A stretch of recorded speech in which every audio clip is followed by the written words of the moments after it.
Jail के बाहर जिस आदमी ने सरकटी लाशों का ढेर लगा दिया था, उसे आखिर कोर्ट ने रिहा कैसे कर दिया? इस चंद्रकांत झा ने उन लोगों को क्यों मारा? इस सीरियल किलर को पकड़ने में पुलिस को 9 साल लग गए। इसके लिए कौन जिम्मेदार था? कमजोर कानून या कमजोर एडमिनिस्ट्रेशन? आइए इस एपिसोड में आगे की कहानी जानते हैं। किए हुए 7 में से 2 मर्डर्स ऐसे थे जिसमें पुलिस बॉडी आइडेंटिफाई नहीं कर पाई थी, लिहाजा पुलिस ने लिख के दे दिया था कि इन्वेस्टिगेशन कंप्लीट नहीं हुई है और उन दोनों मर्डर्स में चंद्रकांत झा को भी क्लीन चिट दे दी गई थी। Failure to identify the deceased, hence failure to ascertain motive for murder. पुलिस कोर्ट में इस लीगैलिटी के कारण बदनामी और हार झेल चुकी थी, इसीलिए डिपार्टमेंट भी अब ज्यादा सतर्क था। जब चंद्रकांत झा की पेशी हुई और बताया गया कि इस पे 7 मर्डर्स के चार्जेस हैं और एविडेंस पेश किया गया, तो उस समय कोर्ट ने झा को जमानत दे दी। कारण यह था कि जिस हैंडराइटिंग की फॉरेंसिक रिपोर्ट पुलिस ने सबमिट की, डिफेंस लॉयर ने उसकी धज्जियां उड़ा दी।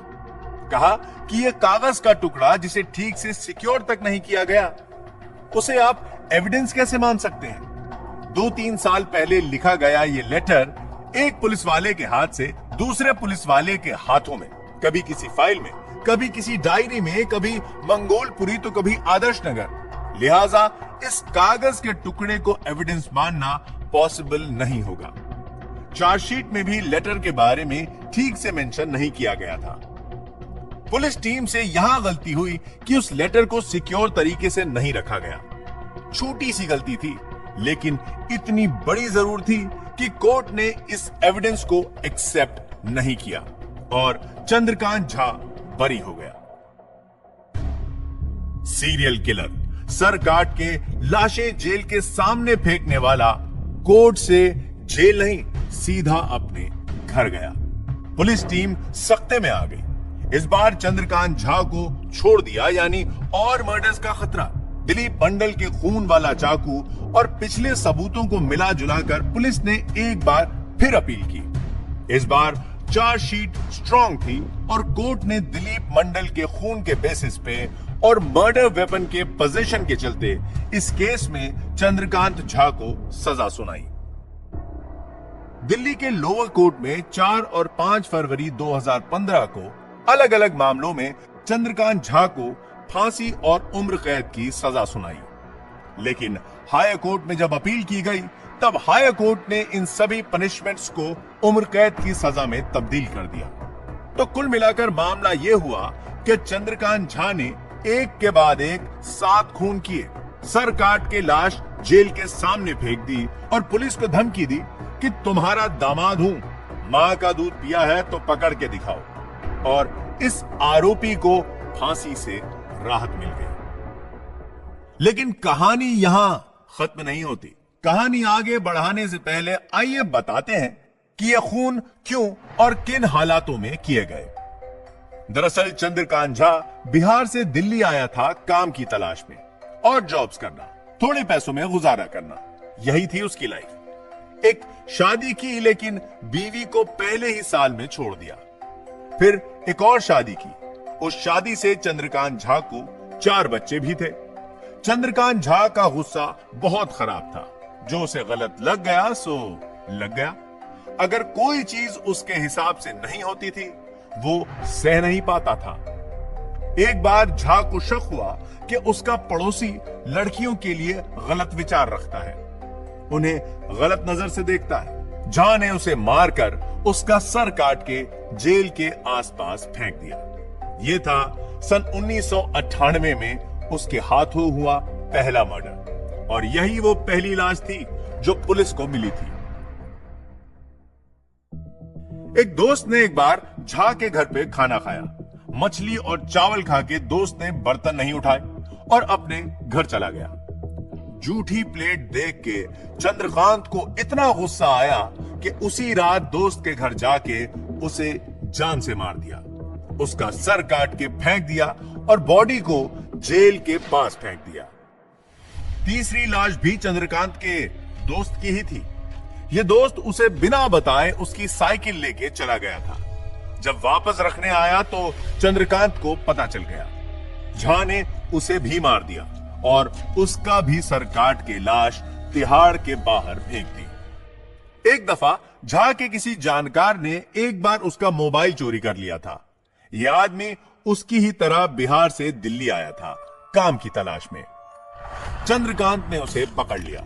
आदमी ने माफी मांगी, फोन लौटाया, लेकिन कुछ दिन बाद उसे भी मार के सर काट के जेल के आगे फेंक दिया गया। पुलिस ने जब झा को पकड़ा था तो उसने कहा कि आप लोगों की काबिलियत कौड़ी भर की भी नहीं है। मैंने आपको लेटर लिखा, फोन किया, तब भी आप मुझे पकड़ नहीं पाए। 9 साल तक मैं मर्डर करता रहा।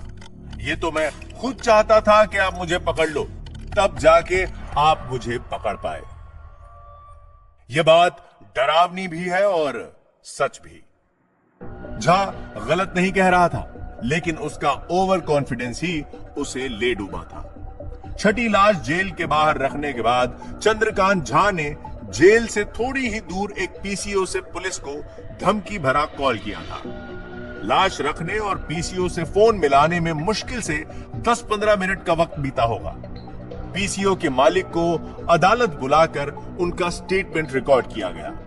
उसने झा को आइडेंटिफाई किया और चंद्रकांत को सजा दिलाने में ये एक अहम गवाही थी। शेखर, उमेश, गुड्डू, अमित, उपेंद्र, दिलीप, ये नाम उन लोगों के हैं जिन्हें मारकर चंद्रकांत झा ने उनका सर काटा और बॉडी तिहाड़ जेल के सामने फेंक दी। ये कहना मुश्किल है कि किसे अंतिम संस्कार नसीब हुआ और किसे नहीं, लेकिन झा के नसीब में क्या था, यह सुन के आपको लीगल सिस्टम पे ताज्जुब होगा। पिछले 15 सालों में जब से पुलिस ने उसे अरेस्ट किया है, तब से चंद्रकांत झा को 5 बार पैरोल मिल चुका है, 6 बार फरलो मिल चुकी है और पिछले ही साल 2023 के अगस्त महीने में 90 दिन की पैरोल ग्रांट हुई है। कोर्ट ने सजा सुनाते हुए कहा था कि इसे कड़ी सजा मिलनी चाहिए। लोअर कोर्ट ने फांसी की सजा दी। हायर कोर्ट ने उम्र कैद में बदल दिया, लेकिन कहा कि लाइफ सेंटेंस अंटिल डेथ। मौत आने तक वो जेल में ही रहेगा, लेकिन अगर 7 लोगों को मार के सर काट के जेल के बाहर फेंकने वाला, पुलिस को धमकी भरे लेटर लिखने वाला, धमकी भरे फोन करने वाला मुजरिम कोर्ट के ऑर्डर पे बाहर आजाद घूम सकता है, तो सजा के क्या मायने हुए? आपका किसी रिश्तेदार से झगड़ा होता है, आप उसका मुंह तक देखना पसंद नहीं करते। सोचिए वो बच्चा जिसके पापा को उससे छीन लिया गया, उनका सर काट के फेंक दिया गया। आखिर वो बच्चा जब उस कातिल को बाहर मार्केट में घूमते हुए देखेगा तो उस पर क्या बीतेगी? संत महात्मा वाले ख्यालों को साइड में रखते हैं कि गलती सबसे होती है, सुधरने का मौका मिलना चाहिए। इंसान गलतियों का पुतला है। ये सब बातें एग्जाम में फेल हुए बच्चों पर लागू होती हैं, लेकिन इस केस में लगता है कॉमन सेंस लीगल सिस्टम से हार गया। हैं अगले एपिसोड में एक नए केस के साथ।